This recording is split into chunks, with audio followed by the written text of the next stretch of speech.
মাঝে মাঝে জীবনটাকে মনে হয় ভাসমান নৌকার মতো, নদীর স্রোতে বয়ে গিয়ে কখন যে কোথায় গিয়ে পৌঁছাবে তার কোনো ঠিক ঠিকানা নেই।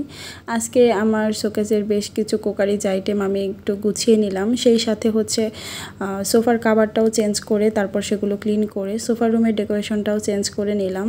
যেহেতু সামনে বাসা চেঞ্জ করার একটা প্ল্যান আছে, তো আস্তে আস্তে করে নিজের কাজগুলো নিজেই একা হাতে সব কিছু গুছিয়ে নিচ্ছি। আসসালামু আলাইকুম, কেমন আছেন আমার প্রিয় আপুরা? আশা করি আল্লাহর রহমতে যে যেখানে আছেন সবাই অনেক অনেক ভালো আছেন এবং কি সুস্থ আছেন। আপনাদের সবার সুস্বাস্থ্য কামনা করে আজকে নতুন আরও একটি ভিডিও শেয়ার করতে যাচ্ছি। আশা করি আজকের ভিডিওটি আপনাদের সবার কাছে অনেক বেশি ভালো লাগবে। তো আমি হচ্ছে আজকে ক্যামেরাটা অন করেছিলাম যখন আমি কোকারিজগুলো গুছিয়ে নিচ্ছিলাম, তখন আমার যে সিরামিকের ডিনার সেটগুলো আছে, এছাড়াও এক্সট্রা আরও কিছু সিরামিকের জিনিস আছে, তো সেগুলোই গুছিয়ে নেওয়ার চেষ্টা করছিলাম। তো খুব বেশি কিছু যে গুছাতে পেরেছি বিষয়টা এরকম না, তো অল্প কিছুই পেরেছিলাম, কারণ ছোট বাচ্চা নিয়ে তো আসলে চাইলেই অনেক কিছু সম্ভব হয় না। আর শোভানা বাবু বেশ অসুস্থ, আপনারা সবাই দোয়া রাখবেন। মেয়েটার অনেক ঠান্ডা লেগেছে, সেই সাথে জ্বরও আছে। তো বুঝতেই পারছেন এই সময় বাচ্চারা অনেক বেশি খিটখিটে হয়ে যায়, অসুস্থ সময় বিশেষ করে ওরা কোলে থেকে একদমই নামতে চায় না, আর কোলে করে রাখলেও দেখা গেছে কান্নাকাটির মধ্যেই থাকে, কারণ ওদের শরীরটা তো একদমই ভালো লাগে না সে কারণে। তো এই কারণেই বলছি আমার প্রিয় আপুরা যে আপনারা সবাই একটু কষ্ট করে শোভানা বাবুর জন্য মন থেকে দোয়া রাখবেন, যাতে করে আল্লাহ তাআলা ওকে দ্রুত সুস্থ করে দেয়। আমি যখন ডিনার সেটটা কিনেছিলাম সেই সময় কিন্তু বক্সগুলো রেখে দিয়েছিলাম। আমি জানি যে কিছুদিন পর পর আমার বাসা চেঞ্জ করতে হবে, তো এই কারণে আমি এগুলো কোনো কিছুই আর ফেলিনি, সব কিছুই রেখে দিয়েছিলাম। এখন হচ্ছে আমি ওই জিনিসগুলোর মধ্যেই আমার সব জিনিসগুলো ঢুকিয়ে নিচ্ছি, যেভাবে দোকান থেকে একদম প্যাকেট করে দিয়েছিল ঠিক সেইভাবেই করে নিচ্ছি। আমার জীবনে আমি দুইবার বাসা চেঞ্জ করেছি, তার একবার হচ্ছে আপনাদের ভাইয়াই করেছে। খুবই অল্প স্বল্প আমাদের জিনিস ছিল, রোজা তখন ছোট ছিল, রোজাকে নিয়ে আমার কষ্ট হবে এই কারণে আমি বাবার বাসাতে চলে গিয়েছিলাম। আপনাদের ভাইয়া একাই বাসা চেঞ্জ করেছিল। আর সেকেন্ড টাইম হচ্ছে ঢাকা থেকে কুমিল্লা আসার সময়, ওই সময়ও আমার হালকা পাতলা কিছু কাচের সিরামিকের জিনিস ছিল, তো সেই সময় আমার আব্বু আম্মু আমার সাথে ছিল, তো আম্মুই হচ্ছে ওগুলোকে প্যাকেট করেছিল, মানে কাপড় চোপড়ের যে লাকেজগুলো হয় সেগুলোর ভিতরে দিয়ে দিয়ে প্যাকেট করেছিল। আলহামদুলিল্লাহ আমার কোনো জিনিসই ভাঙছিল না, সুন্দর মতোই চলে আসছিল। তবে এবার কিন্তু কাচের সিরামিকের জিনিস অনেক বেশি হয়ে গিয়েছে, তো এগুলো আমি একা হাতে মানে প্যাকেট করছি। আমি আসলে কোনো আইডিয়া নেই আমার যে আসলে কোনভাবে প্যাকেট করলে ভালো হবে বা ভালো মতো যাবে। তো এই যে এই একটা বক্সের মধ্যে করে আমি ডিনার সেট কিনে নিয়ে এসেছিলাম, তো সেটার মধ্যেই আমি হচ্ছে গুছিয়ে নিচ্ছি। এভাবে কতটুকু সেফ থাকবে আমি কিন্তু জানি না, বা আমার কোনো আইডিয়া নেই। আমার মনে হচ্ছে হয়তো বা এভাবে খুব ভালো মতো যাবে, এই কারণেই এভাবেই করে নিচ্ছি। আর যেগুলো এক্সট্রা আরও কিছু কাচের জিনিস ছিল, তারপর হচ্ছে মাটির জিনিস ছিল, সেগুলো আমি এই ড্রামের মধ্যে পুরান কাপড় চোপড় দিয়ে তারপর হচ্ছে ঢুকিয়ে নিয়েছি। আমার যে আপুরা অনেক বেশি অভিজ্ঞ, অনেকবার বাসা চেঞ্জ করেছেন কাচের সিরামিকের জিনিস নিয়ে, সেই সকল আপুরা আমাকে কমেন্টে জানাবেন। তো এই যে আমি যে কার্টুনটার ভিতরে ঢুকাচ্ছি সব কাচের জিনিস, এগুলো কি মানে ভেঙে যাবে কিনা বা ভেঙে যাওয়ার কোনো চান্স আছে কিনা, এভাবে কি সুরক্ষিত থাকবে কিনা, আমার যেহেতু ওইরকম কোনো আইডিয়া নেই, এই কারণেই আমি আপুদের কাছে প্রশ্নটা রেখে গেলাম। যদি আপুরা মানে অভিজ্ঞ আপুরা থাকেন অবশ্যই আমাকে জানাবেন এইভাবে আমার জিনিসপত্রগুলো ঠিক থাকবে কিনা, আর এভাবে যদি ভেঙে যাওয়ার চান্স থাকে তাহলে কোনভাবে ভালো থাকবে আমাকে একটু কমেন্টে জানাবেন প্লিজ আপুরা। তো আমি হচ্ছে খুব বেশি কিছু যেহেতু গোছাতে পারিনি, যতটুকু গোছাতে পেরেছি এগুলো গুছিয়ে রেখে আমি আবার যাব সোফার কাভারগুলো তুলতে, সেগুলো তুলে তারপর হচ্ছে আবার ওয়াশ করে নিব।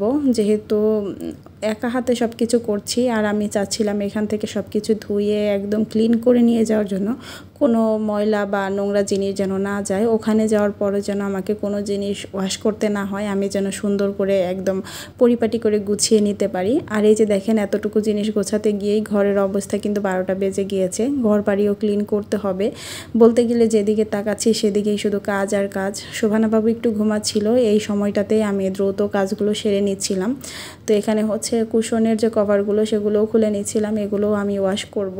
অনেক দিন হয়েছে মানে আমি সোফার কভার কিনেছি, তবে আমরা যেহেতু সব ফ্যামিলি সদস্য সংখ্যা খুবই কম, আর আমাদের সোফাতে খুবই কম বসা হয়, বেডরুমেই বেশি থাকা হয়, এ কারণেই কিন্তু আমি সোফার কভারটা কেনার পর আর মানে কভারটা উঠায়ও নিই ধুয়েও নিই। যতক্ষণ বিছানো ছিল দেখে মনে হচ্ছিল যে হয়তো বা ময়লা হয়নি, তবে ওঠাতে গিয়ে দেখলাম যে না, বেশ অনেকটাই ময়লা হয়ে গিয়েছে। তো এখন হচ্ছে আমি এগুলো ক্লিন করব, আর সোফাটাও খুব ভালো করে ঝেড়ে নিব। যদিও সোফাটা কাভার দিয়ে ঢাকা ছিল, কিন্তু ভিতর দিকে দেখলাম বেশ অনেক ময়লাই ঢুকেছে। তো আমার মাঝে মাঝে এগুলো উঠিয়ে তারপর হচ্ছে ঝেড়ে ক্লিন করে নেওয়াটা উচিত ছিল। আমি আসলে বুঝতেই পারিনি যে এরকম সোফার কাভারের ভিতরেও যে ময়লা যেতে পারে। তো সেগুলোই খুব ভালো করে ঝেড়ে তারপর সোফার রুমের ডেকোরেশনটা আমি একটু চেঞ্জ করব। আমার অনেক ইচ্ছা ছিল যে এই বাসাতে আমি সোফার রুমটা মানে ড্রয়িং রুমটা একটু সুন্দর করে ডেকোরেশন করব, সুন্দর করে সাজিয়ে গুছিয়ে নিব। নতুন কিছু ফার্নিচার কেনার কথাও আমি আপুদেরকে বলেছিলাম। আমি আসলে অনেক আপুরা আমাকে বলেছিলেন যে আমি হয়তো বা ডাইনিং টেবিল কিনবো বা ওভেন কিনবো, যেহেতু আমি ভিডিওতে ক্লিয়ার করেছিলাম না যে আমি কি ফার্নিচার নিতে চাচ্ছি। তো আপুরা তখন আইডিয়া করে করে বলেছিল। তো আসলে আপুরা আমি আসলে ওই ধরনের বড় কোনো ফার্নিচারই নিতে চাইনি, তবে ড্রয়িং রুমের জন্য ছোটোখাটো বেশ কিছু ফার্নিচার আমি নিতে চেয়েছিলাম। আমি আমার ড্রয়িং রুমটাকে মনের মতো করে সাজিয়ে গুছিয়ে নিতে চেয়েছিলাম, তবে সেটা জানি না সম্ভব হবে কি না। এখন তো এখান থেকে চলে যাওয়ারই সিদ্ধান্ত হয়েছে, তো এর মধ্যে তো হবেই না। এই কারণে আমি কিন্তু আমার সেই ফার্নিচার কেনা থেকে বিরত আছি, যে না অন্য জায়গায় সেটেল হয়ে নেই, তারপরেই হচ্ছে ওগুলো কিনবো।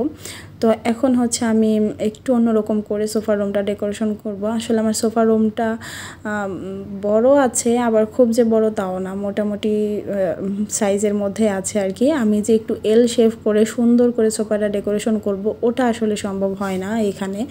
তো অনেকটা গ্যাপ থেকে যায় কর্নারের মধ্যে, আর ওই গ্যাপটার কারণে ক্যামেরায় খুব ভালো লাগে, বাট সামনাসামনি খুব একটা বেশি ভালো লাগে না। এই কারণেই আমি ওইভাবে রাখিনি এতদিন। তবে এবার হচ্ছে এইভাবেই ডেকোরেশন করব, দেখা যাক কীরকম লাগে, বা যে কয়দিন আছি এভাবেই রাখবো। আর এখন হচ্ছে আমি চাচ্ছিলাম না যে কাভারটা পরাতে, যে কয়দিন আছি কাভার ছাড়াই সোফাটা থাকবে। নতুন বাসায় গিয়ে তারপর হচ্ছে নতুন করে কাভারটা পরিয়ে নিব। আর বেশ কিছু আপুরা কমেন্ট করেছিল কয়েকদিন আগে আমার সোফাটা কেমন দেখতে চায়, তো আপুদেরকে বলেছিলাম আমি যখন কাভারটা ধুবো তখন আপুদের সাথে শেয়ার করব। ফাইনালি আমার সোফা কেমন সেটা তো আপুদের সাথে শেয়ার করেই ফেললাম। বেডরুমে যে সিঙ্গেল একটা সোফা রেখেছি সেটাও কিন্তু আমি কাভার উঠিয়ে নিয়েছি, সেটারও কাভার ধুয়ে দিব। মানে বলতে গেলে যে 5টা সোফা 5টারই কিন্তু আমি কাভার উঠিয়ে নিয়েছি, সেগুলোই আমি ওয়াশ করে একদম ক্লিন করে ফেলবো। এই যে এখন আমি যেভাবে সোফাটা রাখলাম, এভাবে সোফা রাখলে ক্যামেরাতে দেখতে কিন্তু বেশ ভালো লাগে এল শেপ করে। তবে সামনাসামনি ওই যে পিছনের জায়গাটা যে ফাঁকা হয়ে গেল, এই কারণে খুব একটা বেশি ভালো লাগে না। তো আমি চাচ্ছিলাম ওই জায়গাগুলোকে সুন্দর করে একটু ডেকোরেশন করার জন্য, তাহলে কিন্তু ভালো লাগতো। তবে সেটা সম্ভব হবে না হয়তো বা। আর সিঙ্গেল যে আরও একটা সোফা আছে ওটা কিন্তু ড্রয়িং রুমে রাখার কোনো স্পেস নেই। আমি আগে যেরকম মুখামুখি অবস্থাতে রেখেছিলাম তখন কিন্তু রাখা যাচ্ছিল, তবে এই যে এভাবে এল শেপ করে রাখলে কোনোভাবেই আমার হচ্ছে আরও সিঙ্গেল যে সোফাটা সেটা ড্রয়িং রুমে আর জায়গা হয় না। তো এই কারণে আমি ওটা বেডরুমেও নিয়ে নিয়েছি, এতে করে আমার বেডরুম দেখতেও ভালো লাগে, আবার দেখা গেছে একটু বসার জন্য বেশ সুবিধাও হয়, কারণ সবসময় তো ড্রয়িং রুমে এসে বসা হয় না। আর বেডরুমে সোফা থাকলে দেখা গেছে সবসময় বিছানার উপরে বসা হয় না, সোফায়ও একটু আরাম করে বসা যায়, এই কারণে ওখানেই রেখেছি। আর আপাতত এই পাশের ঝুড়িটা ওই জায়গাটাতে দিয়ে দিলাম, এতে করে দেখতে একটু ভালো লাগছে। সোফাগুলো সরানোর পর কিন্তু বেশ ময়লা বের হয়েছে, সেগুলোও আমি সুন্দর করে ঝাড়ু দিয়ে ক্লিন করে নিব। আর এর পাশাপাশি পুরো বাসাটাও ঝাড়ু দিয়ে নিব। আর এরপর সোফার যে কাভারগুলো সেগুলো গরম পানি দিয়ে আমি ভিজিয়ে রাখবো, আর হচ্ছে ঘরটাও মুছে ফেলবো। তো ফাইনালি এখন এই সিম্পল ড্রয়িং রুমটা আপনাদের কাছে কেমন লাগছে অবশ্যই কিন্তু আপনারা ছোট্ট একটা কমেন্ট করে জানাবেন। যদিও এটা আমার ড্রয়িং রুমের এক পাশ, আর অপোজিট পাশে তো ওয়াল শোকেস আছে, আর ওইরকম কোনো কিছু নেই, এই কারণে অপোজিট পাশটা আর শেয়ার করা হলো না। এখন পর্যন্ত আমার যে আপুরা আমার ভিডিও জুড়ে আমার সঙ্গে আছেন সেই সব আপুদেরকে বলবো, আপুরা প্লিজ ভিডিওটিতে একটি লাইক না দিয়ে থাকলে একটি লাইক দিয়ে দিবেন, সেই সাথে আপনাদের যে কোনো মতামত ছোট্ট একটা কমেন্ট করে জানাবেন। আর যারা আজকে নতুন আমার চ্যানেলটি ভিজিট করেছেন, আপনাদের কাছে যদি আমার ভিডিওটি ভালো লাগে আমার চ্যানেলটি সাবস্ক্রাইব করে আমার চ্যানেলের সঙ্গেই থেকে যেতে পারেন। এখন হচ্ছে আমাদের তেলের ব্যাপারে আপুদের সাথে একটু শেয়ার করি। যে আপুদের চুল পড়া কোনোভাবেই বন্ধ হচ্ছে না, চুল রুক্ষ হয়ে যাচ্ছে, চুল কোনোভাবেই বড় হচ্ছে না, একদম পাতলা হয়ে গেছে, মাথা ভর্তি খুশকিতে ভরে গিয়েছে এবং কি চুলের মধ্যে কোনো প্রাণ নেই, একদম মানে রুক্ষ হয়ে গিয়েছে, সেই সকল আপুদেরকে বলবো আপনারা একবার হলেও আমাদের এই অর্গানিক হেয়ার অয়েলটি নিয়ে দেখতে পারেন আপু। আশা করি করি আপনাদের চুলের যত সমস্যা আছে সব সমস্যার সমাধান করবে আমাদের এই একটি হেয়ার অয়েল। আমি নিজের হাতে প্রাকৃতিক 35টি উপাদান দিয়ে এই তেলটি তৈরি করে থাকি। আমার তেল 100% গ্যারান্টি দিয়ে আমি আপনাদেরকে দিচ্ছি। এই পর্যন্ত আমাদের কয়েকশো বোতল সেল হয়ে গিয়েছে আলহামদুলিল্লাহ। আর এর মধ্যে একটা আপু কিন্তু এখন পর্যন্ত ব্যাড রিভিউ দিতে পারেনি। সবাই কিন্তু খুব পজিটিভ রিভিউ দিয়েছে, খুব ভালো রিভিউ দিয়েছে, সবাই খুব ভালো রেজাল্ট পেয়েছে। তো আপনারা যারা এরকম সুন্দর চুল পেতে চান তারা ভেবে সময় নষ্ট করবেন না, কারণ ভাবতে ভাবতে আপনাদের মাথার চুল পড়ে একদম মাথা টাক হয়ে যাবে। তো আপুদের বলবো স্ক্রিনে থাকা নাম্বারে ইমো হোয়াটসঅ্যাপ আছে, সেখানেও আপনারা নক করতে পারেন। এছাড়া সরাসরি কল করেও কিন্তু অর্ডারটি কনফার্ম করতে পারেন। আপনারা এই তেল কিন্তু একদম 2.5 বছর বয়সের বাচ্চা থেকে শুরু করে বড় আপুরা, সেই সাথে আপুদের হাজব্যান্ডরা সবাই কিন্তু ইউজ করতে পারবেন। সবাই কিন্তু খুবই ভালো রেজাল্ট পাবেন। ইতিমধ্যে অনেক আপুরা কিন্তু তাদের হাজব্যান্ডদের জন্যও নিচ্ছে, আর সবাই কিন্তু খুব ভালো রেজাল্টও পাচ্ছে আলহামদুলিল্লাহ। যে আপুরা নিতে চান তারা জলদি করে অর্ডার করে ফেলেন। আর আজকের ভিডিও থেকে এখানে বিদায় নিচ্ছি। আল্লাহ হাফেজ।